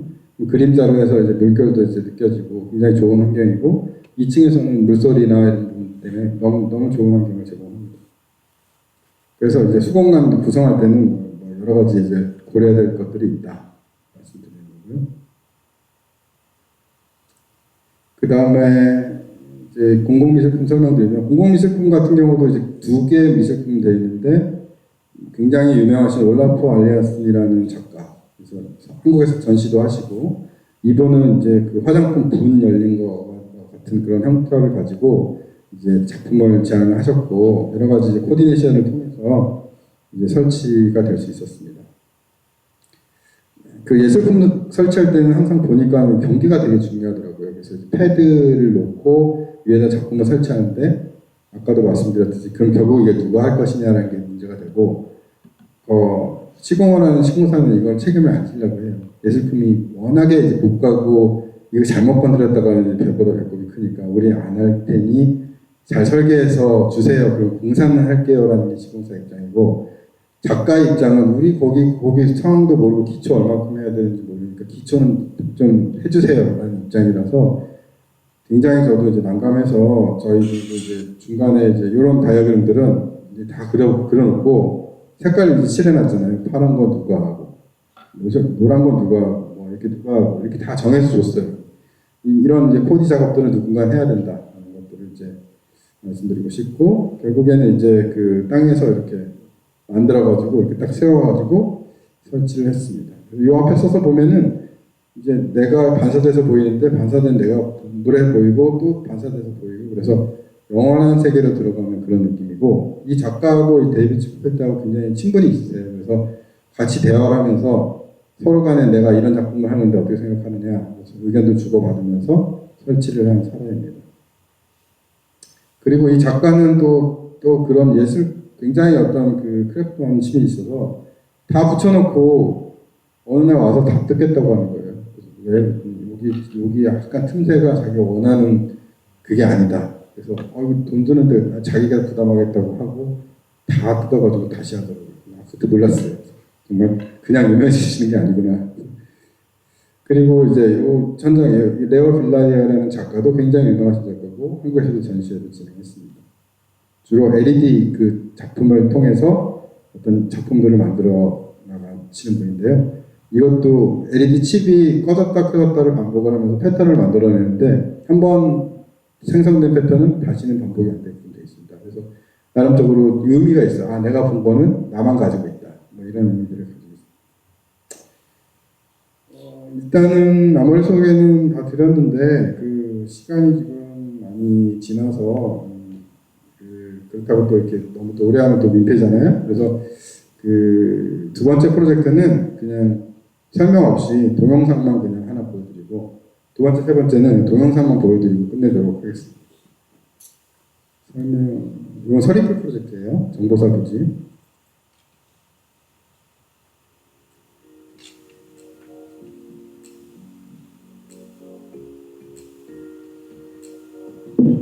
이거는 아모레퍼시픽의 한 3배 정도 되는 규모입니다.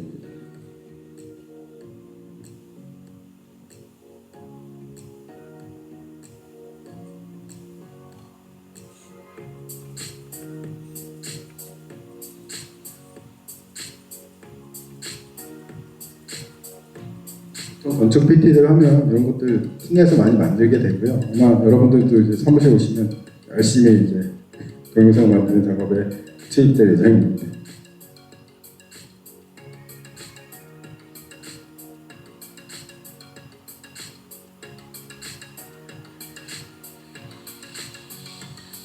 정보사부가 이렇게 점유하고 있던 땅을 어떻게 보면은 개발을 하긴 하지만 일반인들한테 이제 개방을 하는 이제 그런 좀 그런 의미가 있는 그런 프로젝트이긴 해요. 그리고 여기는 이제 업무시설 이제 타워처럼 되어 있는 4개 동하고 뭐 뒤에 있는 조그만 업무시설이 있고 거기에 플러스해서 공공기여가 굉장히 많거든요. 그래서 서초구한테 주는 공연장하고 서울시한테 주는 수장고, 아마 관심 있으신 분들은 얼마 전에 수장고 국제공모가 아마 보신 분들 있으실 텐데 그 수장고가 지금 요건 공연장이고요. 그 옆에 있는 게 이제 수장고입니다. 그래서 이 공연장은 현재 지금 그 김찬주 교수님 더 시스템랩하고 해안하고 같이 협업해서 진행하고 있고, 수장고는 헬조우드 미론하고 해안하고 같이 협업해서 진행하고 있습니다. 밑에는 이렇게 그 드라마 버전이에요. 워낙에 이제 교통 상황이 안 좋아서 출입구가 한 군데밖에 안 돼서 들어와서 쭉 이렇게 돌면서 드라이브 하는 게 있고, 그게 차량을 위한 레벨이고 그 위에 레벨은 보행자들만 그런 별도 레벨이 있습니다. 그래서 보차 분리가 입체적으로 되어 있고, 이건 어린이집. 그리고 이제 그 서리풀 공원에 있는 배경으로 하는 건물이다 보니까 이제 약간 사계절을 느꼈으면 좋겠다. 그래서 색채를 좀 과감하게 도입을 했는데, 약간 봄 색깔, 여름 색깔, 겨울 색깔 뭐 이렇게 해서 조합을 해서 나름대로 뭐 1동은 봄, 2동은 여름 이런 식으로 좀 구분되어 있고, 이 저 넓은 동은 그냥 봄, 여름, 가을 다 느낄 수 있게 되어 있고요. 여기도 이제 드랍업 공간들.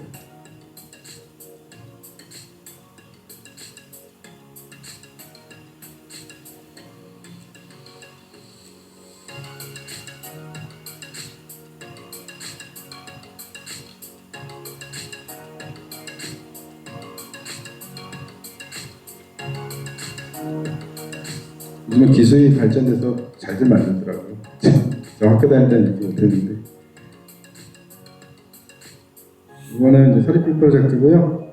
그다음에 그 NC 소프트 프로젝트들은 이제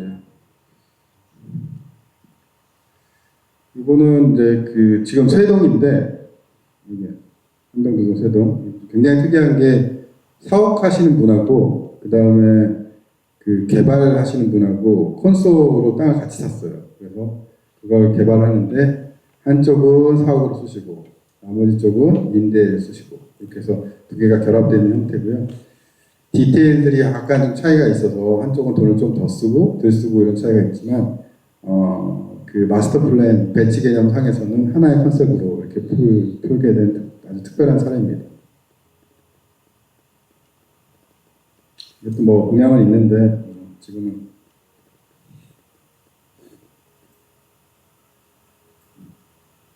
저만 들려요.